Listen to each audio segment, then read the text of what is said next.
যে তার ইচ্ছায় দৃঢ়ভাবে অনড় থাকতে পারে, মন তাকেই দিন। যে চেহারায় নয়, মন থেকে সুন্দর। স্পষ্ট কথা বলা ব্যক্তি একটি ভালো কাঁটার মতো হয়।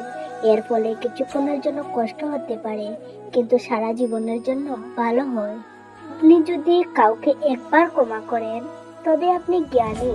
আর যদি আপনি ওই ব্যক্তিকে দ্বিতীয়বার ক্ষমা করেন, তাহলে আপনি নরম মনের মানুষ। কিন্তু আপনি যদি সেই ব্যক্তিকে তৃতীয়বারও ক্ষমা করে দেন, তাহলে আপনি পৃথিবীর সবচেয়ে বড় বোকা। জীবনের সবচেয়ে দামি জিনিস হলো আপনার বর্তমান, যা একবার চলে গেলে পৃথিবীর সব সম্পত্তি দিয়ে দিলেও তা আমরা কিনতে পারবো না। আমাদের চিন্তাধারা আমাদের তৈরি করে, তাই কথার উপর নয়, চিন্তা ভাবনার উপর মনোযোগ দিন। চিন্তাধারা সব সময় বেঁচে থাকে। যেভাবে পৃথিবীতে আবার পরিবর্তন হচ্ছে, একইভাবে জীবনের সুখ দুঃখ আসে আর যায়। খারাপ তোমাকে হাজার মানুষের ভিড়ের মধ্যেও খুঁজে দেবে, ঠিক তেমন ভাবেই যেমন অনেক গরুর মধ্যে বাছুর তার মাকে খুঁজে নেয়, কিন্তু যে বংশীদারিকে মন থেকে বিশ্বাস করে, সে খারাপের মধ্যেও ভালো খুঁজে নেয়। যদি বেশি কথা বলা ব্যক্তি কখনো চুপ হয়ে যায়, তাহলে বুঝে নেবেন তিনি ভেতর থেকে ভেঙে পড়েছে। কখনো নিজেকে নিয়ে অহংকার করবেন না, কারণ পাথরও জলের মধ্যে পড়লে নিজের অস্তিত্ব হারিয়ে ফেলে। যদি ভগবান তোমাকে অনেক অপেক্ষা করায়, তাহলে হতে পারে তুমি যা চাইছো ভগবান তার থেকে বেশি দেবেন। খুশি যখন থাকে না, দুঃখ কিভাবে সারা জীবন থাকবে? যখন মন অস্থির হয়, তখন চুপ বন্ধ করে ভগবান শ্রীকৃষ্ণের নাম নিও। বুদ্ধি দ্বারা অর্থ উপার্জন করা যায়, কিন্তু অর্থ দ্বারা বুদ্ধি উপার্জন করা যায় না। যখন সবার জন্য ভাববেন, তখন পৃথিবী পাশে থাকবে। যখন নিজের জন্য ভাববেন, তখন পৃথিবীর সবাই শত্রু হয়ে যাবে। বনের অভিজ্ঞতায় দেখতে পাবেন, ছোট মানুষ অনেক বড় কাজ করছে, আর বড় মানুষ নিজের অযোগ্যতা দেখিয়ে দেয়। জীবনে এগোতে চাইলে অন্য লোকের উপর নয়, নিজের উপর ভরসা রাখতে হবে। আপনার বাড়ির দরজা ছোটই রাখতে দিন। যে নিচু হয়ে যাবে, ভেবে নেবেন সেই আপন। ভগবানের প্রতি রাখুন আস্থা, তো বিপদে পাবেন রাস্তা। যে জ্ঞানী তাকে বোঝানো যেতে পারে, যে অজ্ঞানী তাকে বোঝানো যেতে পারে, কিন্তু যে অভিমানী তাকে বোঝানো যায় না, তাকে শুধু সময় বোঝাতে পারবে।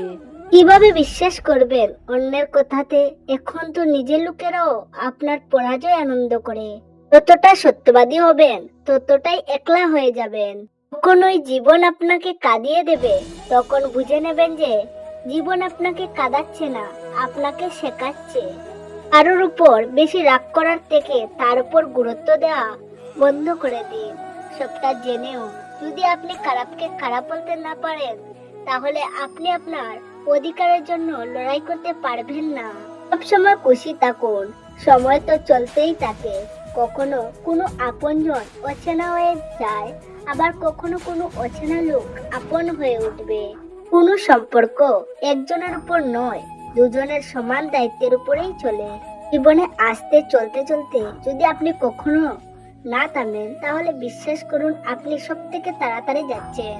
আপনি একটি ব্যক্তিকে এক বছরে ততটা জানতে পারেন না, যতটা সেই ব্যক্তিকে রাগের মুহূর্তে দেখে জানতে পারবেন।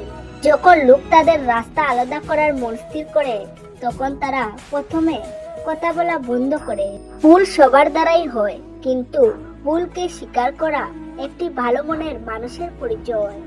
ক্রোধ করা অনুচিত, কিন্তু যেখানে দরকার সেখানে দেখানো উচিত। না হলে যারা ভুল করছে তারা বুঝতেই পারবে না যে তারা ভুল করছে, আর তারা সব সময় সেই রকম ব্যবহার করতেই থাকবে। অনুভব বলে আপনি কোন মানুষের উপর সম্পূর্ণ বিশ্বাস করে দেখুন, একদিন সেই মানুষই অন্য কারোর উপর বিশ্বাস না করার শিক্ষা দিয়ে যাবে। একটি কথা সর্বদাই সত্য যে যতই আমরা নতুন লোকদের সাথে খুশি থাকার চেষ্টা করি না কেন, তারা যখন আমাদের কষ্ট দেয়, তখন পুরনো লোকই আমাদের মনে পড়ে। ভেঙে জুড়ে নাও সব জিনিস। পৃথিবীতে সব জিনিসেরই মেরামত করা যায়, শুধুমাত্র বিশ্বাস ছাড়া। একবার যদি বিশ্বাস ভেঙে যায়, তা আর জোড়া যায় না। তো প্রিয় ভক্তগণ, আশা করি ভিডিওটি আপনাদের ভালো লেগেছে। ভালো লাগলে অবশ্যই একটি লাইক করবেন, কমেন্টে জয় শ্রীকৃষ্ণ লিখতে ভুলবেন না। ভালো থাকুন, সুস্থ থাকুন, ঈশ্বর আপনার মঙ্গল করুন। নমস্কার, ধন্যবাদ।